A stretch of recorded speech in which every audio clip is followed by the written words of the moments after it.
What's going on, guys? Bryce Young here.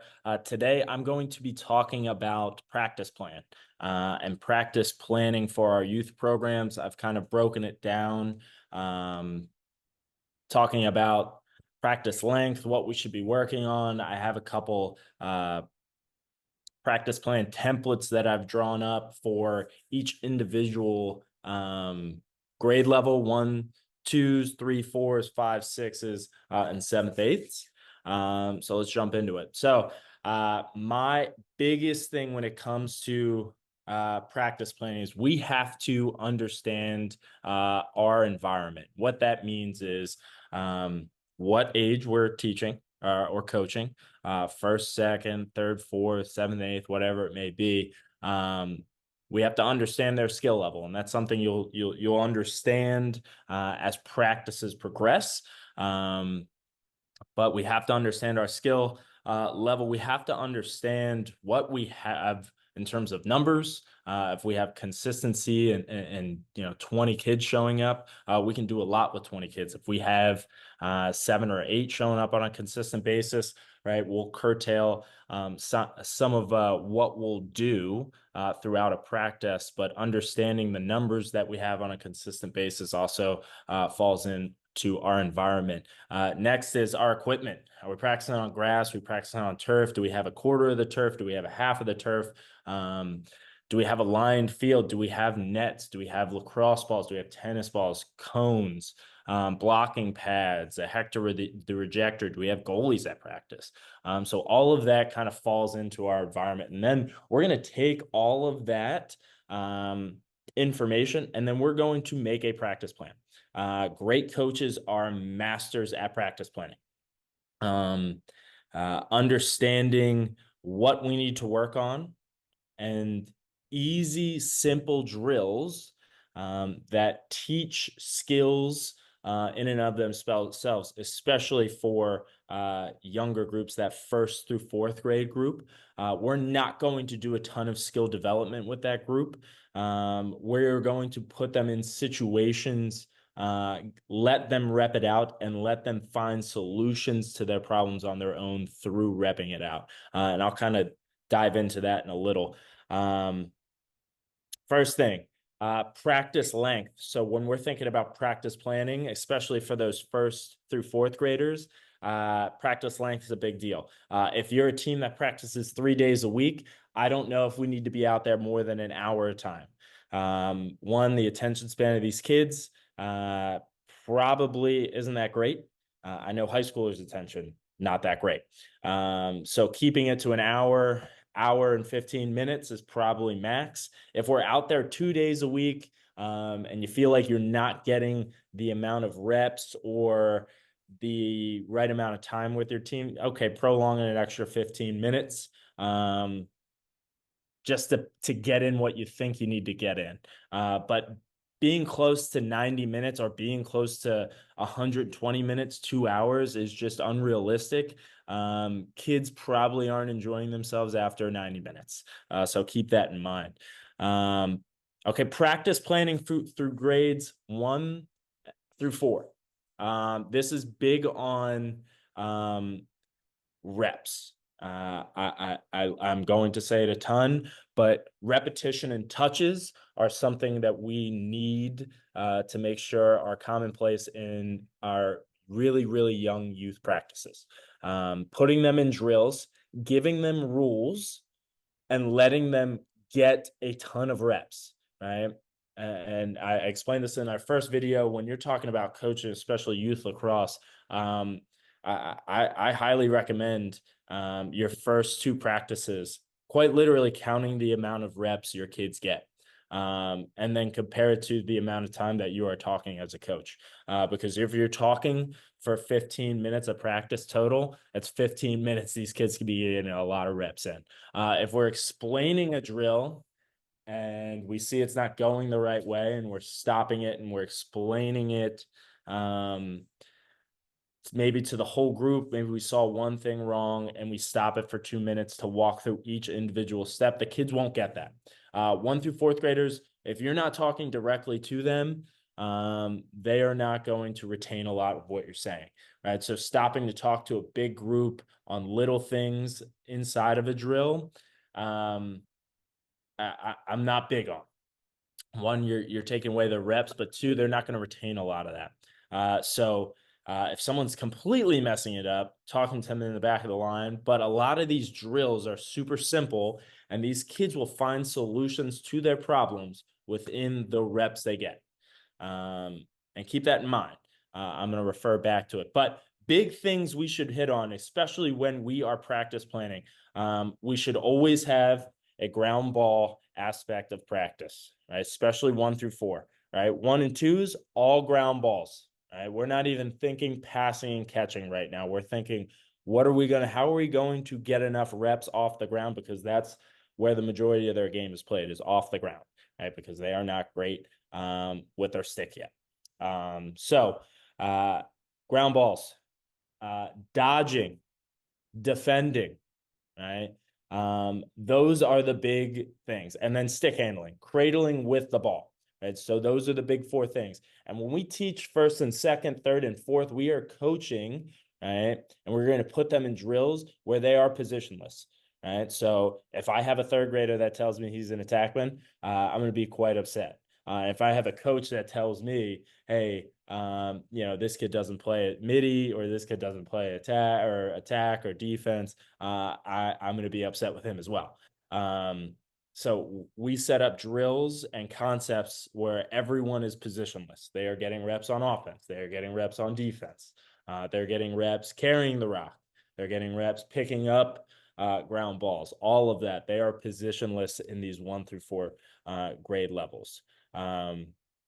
So let's switch over. I'm going to share a mock practice plan that I have for a 1st and 2nd grade practice. That's an hour long, right? So all of these drills are going to be in our video library, and they'll break down from ground ball work to stick work to dodging to positional skill development, which doesn't really apply to 1st and 2nd graders, but we'll have all of these. I'll do my best to kind of explain on the fly some of these drills. So Beehive is our ultimate rep drill. It's 1 ball to 1 player, 1-to-1 ratio. Everyone has a ball. It starts at their feet, and we're quite literally scooping up ground ball stationary for a minute straight. These are all minute reps, and we're getting as many reps as possible. I would urge you to, and make it fun for the kids to count their reps. And whoever has the most reps, yada, yada, yada, but make them count their own reps. And you'll see by the end of the 7 minutes, you could be upwards of 150 reps if the kid's really putting in effort. So first, when I look at a practice plan, I have times. I have the name of the drill. I have different variations if I have something in a drill. I'll have notes, right, and bullet marks. Practice plans don't have to be typed out and printed out. That's pretty unrealistic, but I live and die by notepads. Right? We have times. We have the drill that we're doing, and then we have notes underneath. All right, keeping a log of these is great, as long as we're coming to practice with a practice plan. All right, that is the first big step. How we break it down: we have the time we're doing it, the name, the variations, and notes underneath. So first we have Beehive. We have all the variations. Right. Second, we have partner GBs. Again, these are in the video library, but we have the different variations that we're going to work on. All right, 6:15, we get into zigzag dodging. Right. Then, we have 2 hands. That's the only rule, 2 hands. We'll have cones set up zigzag wise. After the first one will be a split, right? So we'll get to a cone, we'll split hands, right? And we'll go to the next cone. We'll zigzag back and forth, right? A couple little teaching points could be, hey, when we split or we roll, right, we're slicing our shoulder. We're imagining a guy on the outside shoulder as we're carrying the rock. Now, next, all right, that's 6:20. Right. Notice how much we've gotten in 20 minutes. These shouldn't be 35-minute long, 20-minute long reps or 20-minute long drills. We need to pack a lot in an hour if that's going to be the time constraint that we're on. After zigzag dodging, we have partner dodging. This is where two players to one ball, one offensive guy, one defensive guy. You can use the zigzag lines if we need to, but one guy is going to be in front. Light pressure defense. We are just working on slicing our shoulder and feeling some pressure on us as we're carrying the rock. After that, we're going to start with one-on-one approaches. I have down. I have diagrams of all these. High wings. Defensive guy runs to the middle, touches the cone, runs out, and approaches the offensive guy. They start with the ball. So a lot of these drills, guys start with the ball. So there's not much catching involved in it.